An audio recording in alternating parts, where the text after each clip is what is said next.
Добро вечер во најновото издание на емисијата Спорт Плюс. Многу спортски информации го одбележа изминатиот викенд. Она што одбележа изминатата недела е и Балканското првенство во пинг-понг, кое се одржа во Штип. Започнуваме по краткиот џингл.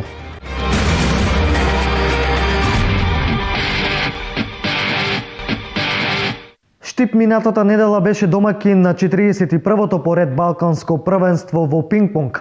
9 земји и преку 150 надпреварувачи во спортскиот центар Јордан Мјалков се надпреваруваа за балкански шампион во пинг-понг. Најдобра беше репрезентацијата на Романија. Минатата недела од 21 па се до вчера, 25 октомври, во Штип се одржа 41-то Балканско првенство во пинг-понг, каде за прв пат домакин беше градот Штип, а надпреварите се играа во спортскиот центар Јордан Мјалков. 9 земји и преку 150 надпреварувачи се надпреваруваа за балкански шампион во пинг-понг. На свеченото отворање присуствуваше градоначалникот Илчо Захариев, председателот на Пинг-понгарската федерација на Македонија Јован Дабевски, како и организаторот од Угада, професор Кирил Барбареев. Да имате едно балканско правенство за нашиот град е навистина прво чест и огромно задоволство и за публиката и за граѓаните на Штип. Верувам дека организацијата која ја прави нашите пинг-понг клубови, посебно Универзитетот Гоце Делчев, е на највисоко ниво, заедно со Пинг-понгарската федерација на Република Македонија, каде општината се појавува како спонзор на овој настан. Убеден сум дека децата ќе покажат колку Балканот е сличен во спортот, колку може да бидат блиски да се дружат. Па посебно задоволство е затоа што е прв пат Македонија организатор на Балканското првенство во пинг-понг. За нас сигурно представува големо задоволство и се надеваме дека повторно ќе видиме и организатори на балканско, на европско и така натаму. Значи ова е историски момент за македонскиот спорт, особено за македонскиот пинг-понг. Не случајно универзитетот се вклучи во поддршката на организацијата на ова првенство заради тоа што станува збор за млади луѓе. Значи универзитетите поддржуваат и ќе поддржуваат вакви активности. Ние сме на некој начин технички организатори заедно со Македонската пинг-понгарска федерација, со Балканската федерација.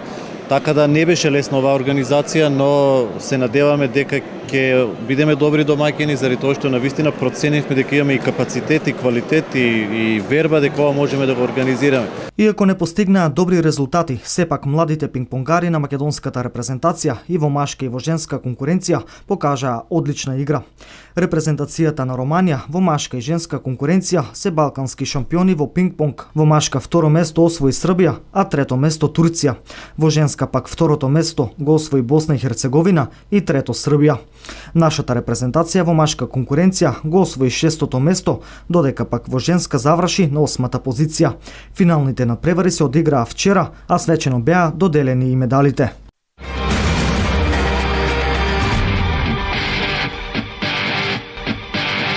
Вчера се одиграа надпреварите од 11-тото коло во првата фудбалска лига во Македонија. Следуваат резултатите од вчерашните надпревари.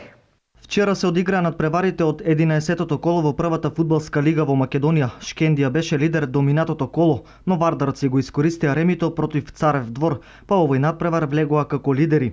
И по одигрувањето на вчерашниот надпревар против Шкендија со резултат 0:0 останаа повторно во предност. Нерешен резултат имаше и во дуелот меѓу екипите на Брегалница и Силекс со резултат 1:1. Во текот на целиот надпревар водеше Силекс, кога во 19-та минута поведоа со 0:1, но Славче Велковски со гол во 89-та минута донесе бод за Брегалница. Во останатите надпревари, Ренова и Шкупи славеа победи против Младост, Царев двор, односно Металург. На дуелот во Турново, Работнички имаше предност од 0:2, но на крајот и дозволија на домашната екипа со 2 гола во вториот дел да дојдат до конечни 2:2. Резултати од 11-тото коло: Вардар Шкендија 0:0, Брегалница Силекс 1:1, Металург Шкупи 0:1, Ренова Младост Царев двор 1:0 и Хоризонт Турново Работнички 2:2.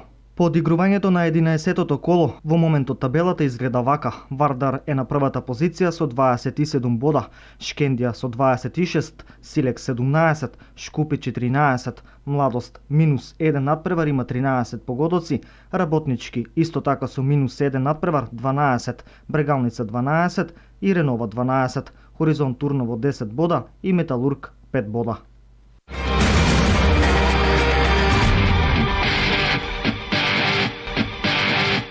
Вчера се одигра и деветото коло од третата македонска фудбалска лига Исток. Дарко Пешовски е юнакот кој што на Делчевска Брегалница и донесе победа по подолга пауза во рамки на деветото коло од третата фудбалска лига Исток. Брегалница во ова коло гостуваше во Штипка и тимот на Баби, екипа која што ја совлада со 1:0. Со оваа победа Брегалница сега има 14 поени. Деветото коло беше коло кое покажа дека до последното коло од есенскиот дел на сезоната нема да се знае кој ќе преземи начелната позиција. Победи забележаа екипите од врвот, а најубедливата ја забележа екипата на Беласица која со високи 6:0 го совлада тимот на Слога од Виница. Висока победа забележи и Плачковица на гостувањето кај Саса од Македонска Каменица, совладувајќи оваа екипа со 4:0.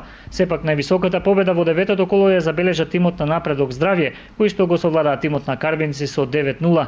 Во последните два надпревари Академија Пандев го совлада тимот на Осогово со 3:0, додека Работник на домашен терен загуби од тимот на Овчеполе со 0:1.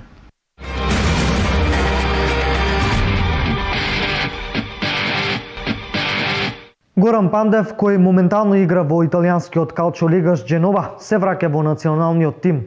Од Фудбалската федерација информира дека новиот селектор Игор Ангеловски имал состанок со Пандев во Дженова и дека било договорено Пандев да биде во фудбалската репрезентација веќе на контролните надпревари против Црнагора и против Либан, кои ќе се одиграт во ноември.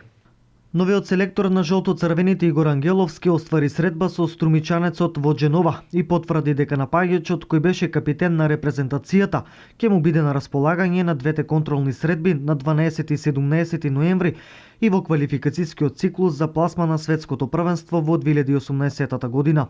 Искусниот Пандев, кој има 75 настапи во жолто-црвениот дрес, се повлече од националниот тим по надпреварот против Србија во квалификацијскиот циклус за пласма на светското првенство во 2014 година. Но тој ја промени својата одлука, што е прва добра вест поврзана со македонскиот фудбал по подолго време. Во квалификацијскиот циклус за светското првенство во 2016 година, жолто-црвените ќе играат против Шпанија, Италија, Албанија, Израел и Луксембург, а присуството на Пандев сигурно ќе биде од големо значење.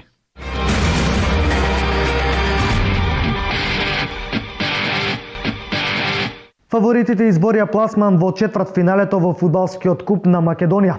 Бранителот на трофеот Работнички во двомечот го елиминираше Гостивар, а водечките две екипи во правенството Вардар и Шкендија без проблеми ги минаа Пелистер, односно Металург. И фудбалскиот клуб Брегалница избори пласман во четвртфиналето. Екипите на Вардар, Шкендија и Работнички остварија нови победи и со сигурност чекорат кон самата завршница на Купот на Македонија. Пласман во четвртфиналето изброија уште Македонија, Ѓорче Петров, Турново Силекс, Младост, Царев двор и Брегалница. Иако вчерашниот резултат беше во корист на Шкупи, сепак Брегалница во првиот надпревар победи со 2:0, што значи дека одат понатаму во четвртфиналето од Купот на Македонија. Реманш осми на финалните надпревари од Купот на Македонија донесоа навистина возбудливи надпревари со голем број на погодоци. Вардар повторно славеше над Пелистер, сега со 0:2, додека Шкендија изброја до 5 против Металург. Работнички пак повторно со 4:0 триумфираше над Гостивар, а највеќе погодоци имаше на средбата Младост во Зрими, каде што беа видени 6 гола.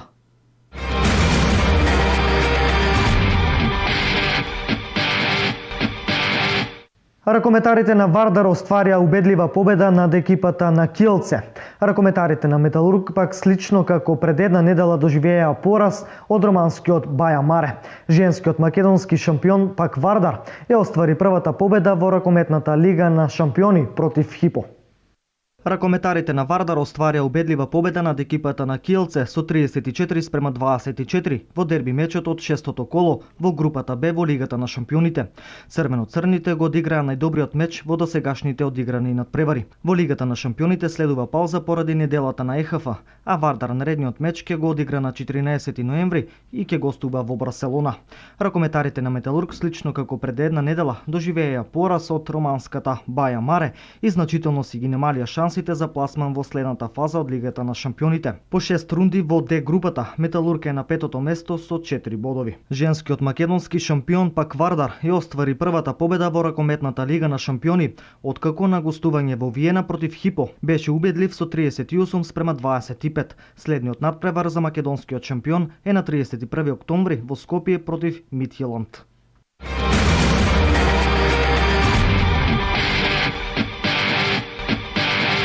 500 млади спортисти од Република Македонија добија ваучери за стипендии. Со ваучер за стипендија е награден и каратистот Мартин Стојменов од Кочани.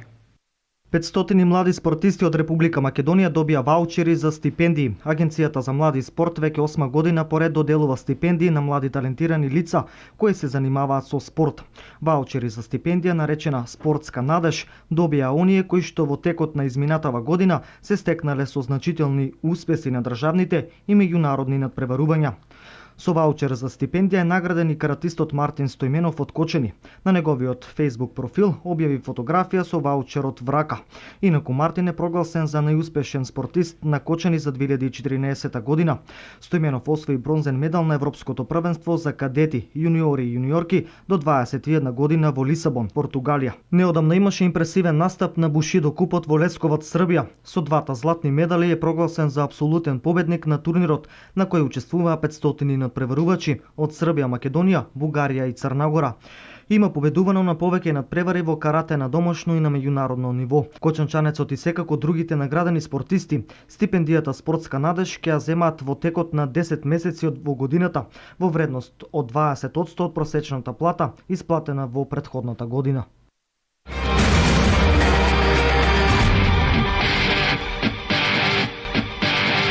Златниот медал во бодибилдингот му донесе стипендија и на делчевчанецот Трајче Мицевски. Државното првенство во бодибилдинг во конкуренција на тинејџери до 19 години на делчевчанецот Трајче Мицевски му го донесе првиот медал, и тоа златен медал од единствената конкуренција која беше стипендирана на ова државно првенство. Се работи за позинг, работиме 365 дена, од кои само 2 минути, го покажуваме нашето тело, пропорциите, симетријата која што имаме постигнато во текот на годината, и имаме задолжителни пози кои што го покажуваме изгледот. За Мицевски, кому ова му беше прво учество, бодибилдингот е спорт кој бара голема посветеност, а воедно и спорт кој многу зависи од начинот на исхрана. Се работи за склоп од повеќе, да кажеме, точки кои што во целина те прават тоа што си, тој физички изглед. Па искрено, исхраната е на тешкиот дел. Дефинитивно за мене тренингот е на лесниот дел, ако мислат дека тренингот е све, но исхраната е на 90% за мене. Се содржи од прилично протеински внесови, јагли хидратите си на ниско ниво, шеќерите и мастите. Кога сме ван припреми јадеме све, за да качиме што поголема мускулна маса и потоа го сечеме тоа. Следното големо надпреварување на кое ќе учествува младиот Мицевски е Купот на Македонија, а негова желба е учеството на надпреварување на меѓународен план.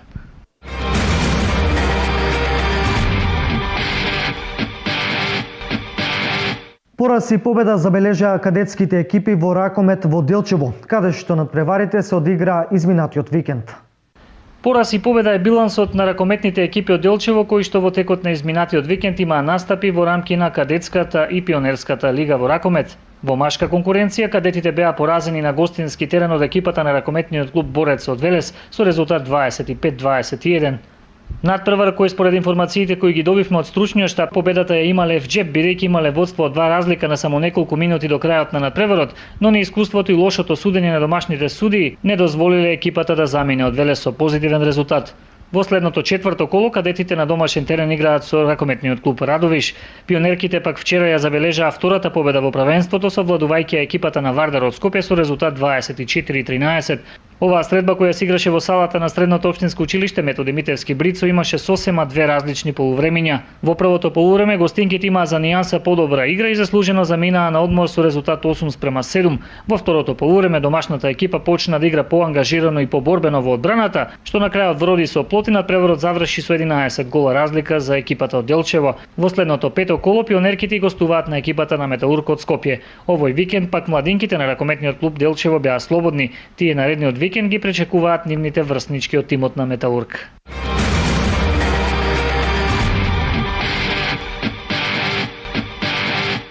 Кристијан Воденски, кој се надпреварува во 5 спортови во Германија, повторно забележа нова победа. 10-годишниот македонец кој живее во Германија и се натпреварува во вкупно 5 спортови, победи на Голдбах купот во борење, откако во грчко-римски стил славеше во категоријата до 25 кг. Воденски лесно го совлада противникот од тимот на Валшав, Јакоб Грим, и освои уште едно признание, покрај сите досегашни во бокс, кикбокс, бразилско џиу-џицу и таеквондо. Воденски не доби дозвола за настап од македонската Fight and Martial Arts Федерација да настапува во дресот на Македонија на светското првенство. Сепак тоа не го обезхрабрува и под македонското знаме да се бори на елитното нага надпреварување во граплинг ноги кој ќе се одржи на 15 ноември оваа година во Париз. Инаку досега малиот Кико има освоено 4 нага појаси.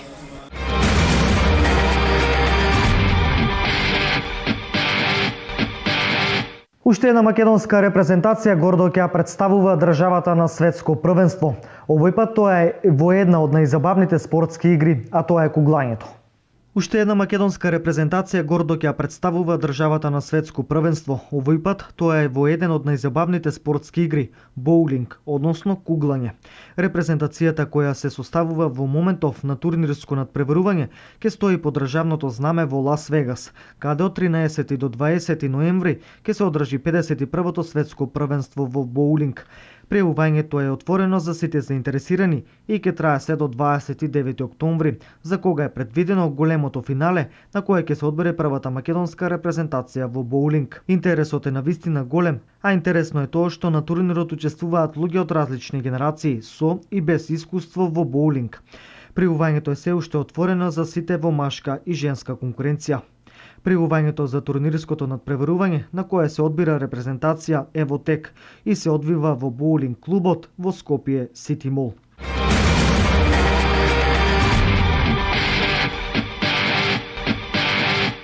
Минатата недела се одиграа надпреварите од третото коло од Лигата на шампионите. Тренерот на Бајерн Минхен е спремен да побара работа во англиската Премиер Лига. Премиер Лигата повеќе не е втора најдобра лига во Европа. И руската атлетичарка Исимбаева се враќа на големите надпреварувања. Следуваат спортските вести од Европа и светот.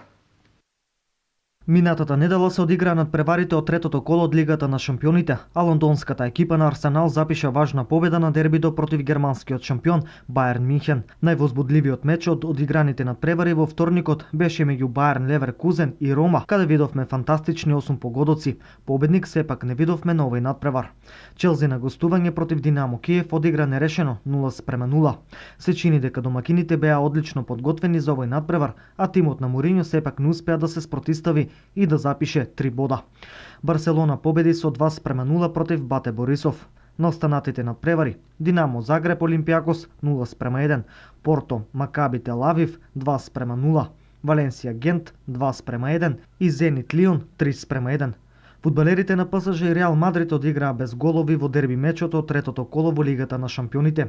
Дербито во Париз не ги оправда очекувањата. ПСЖ и Реал одиграа приспивен надпревар без многу шанси, а кралскиот клуб можеби беше поблиску до победата. На останатите надпревари, Сити во 91-та минута стигна до победата над Севиља. Јувентус не успеа да слави над Борусија. Марсијал спаси бод за Юнајтед во Москва против ЦСКА. Атлетико Мадрид лесно славеше над Астана. Малме преку Шахтјор дојде до првата победа оваа сезона во Лигата на шампиони, а првата победа ја запишаа и Галатасарај против Бенфика. Тренерот на Бајерн Минхен е спремен да побара работа во англиската Премиер Лига, но само доколку се отвори шанса за превземање на некој клуб од Лондон. Договорот на Гвардиола со Бајерн истекува наредната година и шпанецот се уште не одлучил дали ќе го продолжи, бидејќи има желба да се проба во најдобрата англиска лига. Според Daily Mail, поранешниот тренер на Барселона на своите пријатели им открил дека сака да се пресели во Англија и дека преферира работа во лондонски тим, што би значило превземање на Челси или Арсенал. Од Бајерн му порача дека конечната одлука ќе мора да ја донесе до нова година, бидејќи во клубот сакаат да пронајдат негов наследник. Премиер Лигата повеќе не е втора најдобра лига во Европа. Позади неприкосновената премиера, сега се наоѓа Бундеслигата. Лошите резултати на стартот на новата сезона, како и бришењето на бодовите од сезоната 2010-2011 година, направија за англискиот шампионат да падне на третото место на УЕФА ранг листата, со оглед на надолниот тренд, односно губење на места во Лигата на шампионите. Премиер лигашите во досегашниот тек од сезоната освоија 3624 бодови, италијаните 2666 бодови, а германците дури 4714 бодови. Без оглед на тоа што англичаните собраа повеќе бодови од тимовите од серија А, разликата се намалува драстично меѓу третиот и четвртиот, а за тоа најголем придонес имаат лошите резултати, односно двата порази на Арсенал по неуспесите во првите мечеви на двата клубови од Манчестер, како и поразот на Челси. 33 годишната Исимбаева последен пат настапи на светското првенство во Москва во 2013 година, кога го освои златниот медал. Таа најави враќање на светското првенство во Портланд САД. Руската атлетичарка најави можност да го пропушти овој надпревар, доколку не биде доволно добро подготвена. Моје најважно надпреварување во 2016 година ќе бидат Олимписките игри во Рио де Жанеиро, изјави Исимбаева. Исимбаева досега има освоено 2 олимписки злата и 3 титули светска шампионка и едно прво место на Европското првенство, како и 14 златни медали на други надпреварувања.